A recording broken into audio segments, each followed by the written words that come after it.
Hi, my name's Sierra Womack, and I chose to do my project on transcutaneous pacing. My project was to teach the emergency department how to properly transcutaneous pace a patient. My objectives were number one, to design an in-service training on transcutaneous pacing in the emergency department. Objective two, hold an in-service training with the staff to demonstrate the proper way to transcutaneous pace a patient. And my third objective was to evaluate the learning and understanding of the staff after the in-service training.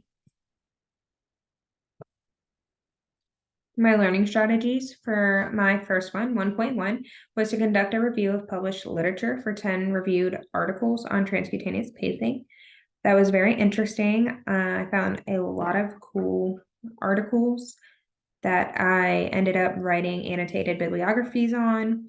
I learned a lot of information, got to read a lot from a lot of different doctors who wrote articles. For my next one, 1.2, I conducted a survey in the ER to test the knowledge of the staff. This was just a basic survey asking how long each nurse had been working in the emergency department, had they ever taken care of patients, that they had to use transcutaneous pacing, when they feel comfortable transcutaneous pacing a patient, if they had walked through the door at that moment, would they be interested in doing an in-service training? And all the staff put on there that they would be interested in a training. Most of them did not feel comfortable having to perform the skill without the assistance of somebody. And the years of nursing ranged from anywhere from 3 months to like 26 years. 1.3 was to design and conduct a quiz on transcutaneous pacing. So I gave each staff member that came to the in-service trainings a pre-quiz to see how they would do. And then I was able to base off these quizzes what I was going to teach at the in-service training. So the ones that took the quiz, I then had them come and actually do the in-service day. For 1.4 was to create a lesson plan and create a learning handout to hand out to all of the staff members. 1.5, create a competency checklist to check the understanding after the hands-on portion and to make sure all the staff was proficient in the skill. 1.6, gather the supplies. All my supplies I needed was a life pack, pads, ECG leads, blood pressure cuff, a pulse ox, a mannequin, an empty room with a stretcher. This is very hard to come by right now. The ER is holding about 45 med-surg admit patients, and we ran out of many rooms and stretchers, and it was even hard to come by a life pack that wasn't being used for something else. However, I managed to get it done. 2.1, conduct staff training on transcutaneous pacing using a mannequin for demonstration. 2.2, go over all the competencies with the staff. 3.1, evaluate knowledge of the staff with a post-quiz, which was very similar to the pre-quiz, just a few more questions were added in there. 3.2, have mentor evaluate the performance of the in-service teaching and provide feedback. My mentor came to one of the in-service days, and she gave me very positive feedback and said she had heard great things from all the other staff that had attended, and said that the other staff really had learned a lot out of it and felt more comfortable with having to do that skill now. 3.3, write a paper on the outcomes and future recommendations. Like I said, majority of the staff really got a lot out of the training, felt more confident, really enjoyed the hands-on portion.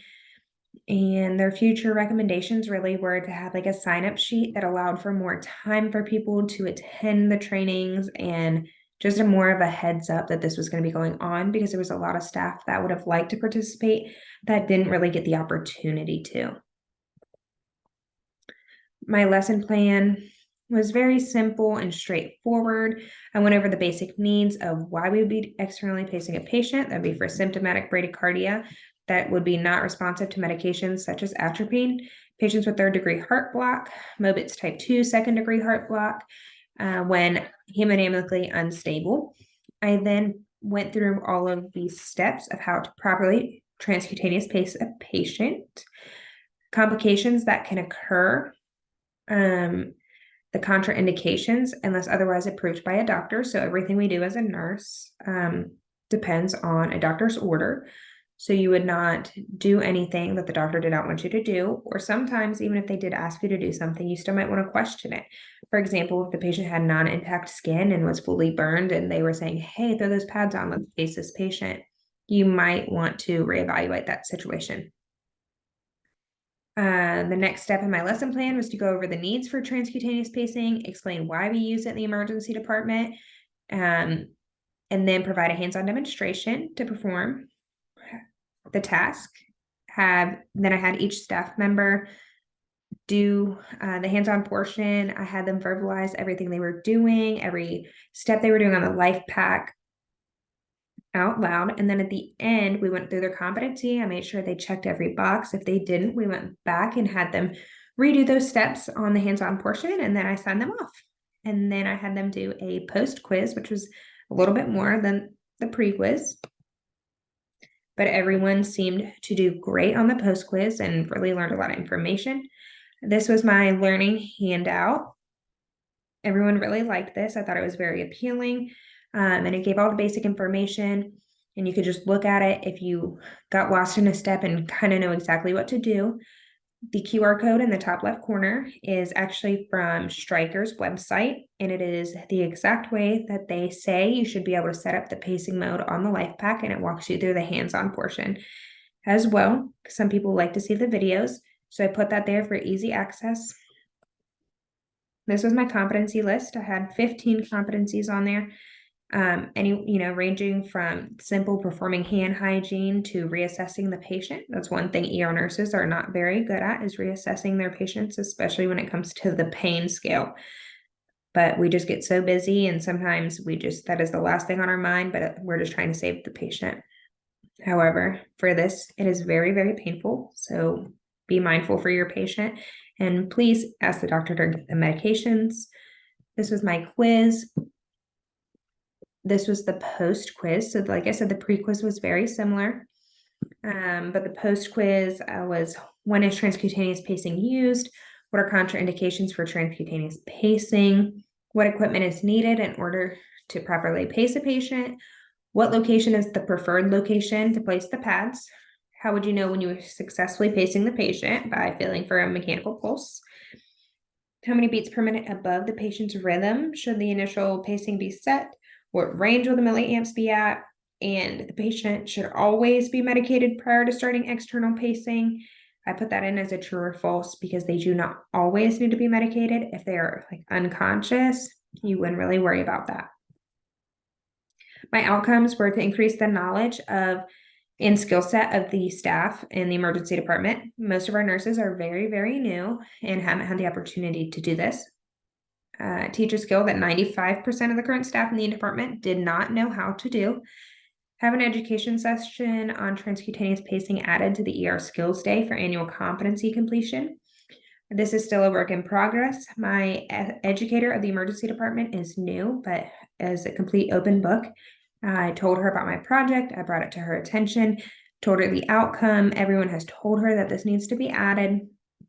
And it seems like really good feedback from her that this could probably be a thing in the Skills Day next year.